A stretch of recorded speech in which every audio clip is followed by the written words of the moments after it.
Assalamualaikum warahmatullahi wabarakatuh. Bismillah, alhamdulillah, wassalatu wassalamu ala rasulillah, Sayyidina Muhammad ibni Abdillah, wa ala alihi wa sahbihi wa mawalah, la hawla wa la quwwata illa billah. Amma ba'du. Kemiskinan dan kesenjangan sosial adalah masalah yang serius, yang perlu dan butuh penanganan yang serius pula. Al-Quran menjelaskan pengentasan kemiskinan pada dua fase dakwah sekaligus, yakni pada fase Mekah dan juga pada fase Madinah. Agama kita ini melarang setiap perilaku yang menyebabkan munculnya kemiskinan dan juga adanya kesenjangan sosial. Pada saat Islam baru lahir, yakni pada fase Mekah, dengan jumlah pengikut yang masih sangat terbatas, terisolasi secara sosial dari komunitasnya, sehingga menjadi masyarakat yang tanpa tanah air dan juga tanpa hak politik. Akan tetapi meskipun dalam kondisi di atas, Al-Quran telah menjelaskan masalah kemiskinan beserta solusinya.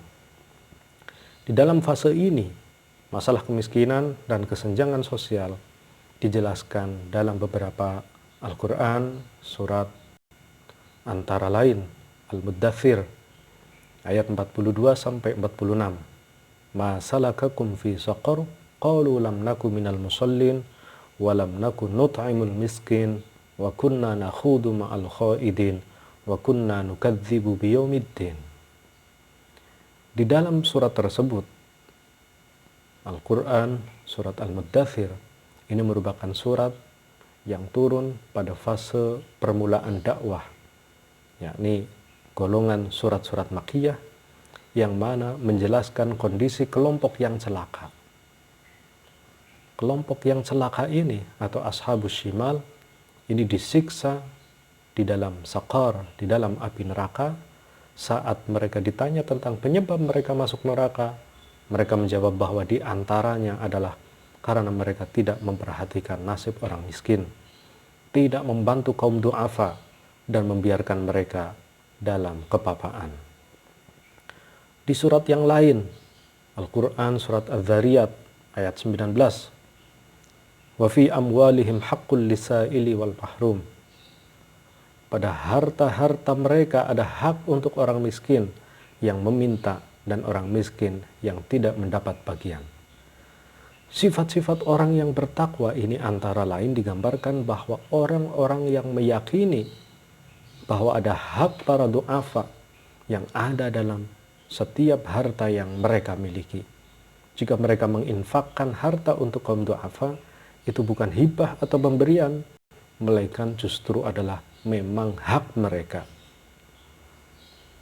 Di ayat yang lain, Al-Quran surat Al-An'am ayat 141, wa huwa alladhi ansha'a jannatin ma'rushatin wa ghairu ma'rushat wan nakhla waz zar'a mukhtalifan ukuluhu waz zaituna war rumman mutashabihan wa ghairu mutashabih kulu min thamarihi idza athmara wa atu haqqahu yawma hasadihi wa la tusrifu innahu la yuhibbul musrifin.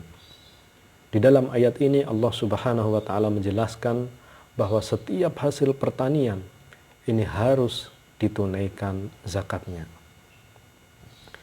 Di surat yang lain, Quran surat Ar-Rum, di antaranya adalah ayat 38 sampai 39. Ini juga menunjukkan sebagai pertanda penting dan strategisnya peran zakat. Allah menjelaskan di dalam surat tadi tentang perbedaan antara orang yang berzakat dengan orang yang bertransaksi ribawi. Dibuat perbandingan karena asumsi kebanyakan orang tentang kedua praktek tersebut berbeda dengan hakikatnya. Kebanyakan orang ini berasumsi, beranggapan dengan melakukan riba ini akan mendapatkan bunga tetap, keuntungan yang berlipat ganda dibanding transaksi yang lainnya. Padahal sesungguhnya praktek ribawi ini adalah menghancurkan hartanya, sedang zakat ini membuat harta seseorang menjadi berkembang, menjadi berkah. Oleh karenanya, aturan zakat pada fase Mekah ini antara lain Islam melarang setiap perilaku yang menyebabkan munculnya kemiskinan. Islam juga menegaskan bahwa setiap harta yang dimiliki terdapat bagian atau hak kaum du'afa yang harus ditunaikan kepada mereka. Islam menegaskan mereka meyakini bahwa ada hak para du'afa dalam hartanya, termasuk orang yang bertakwa.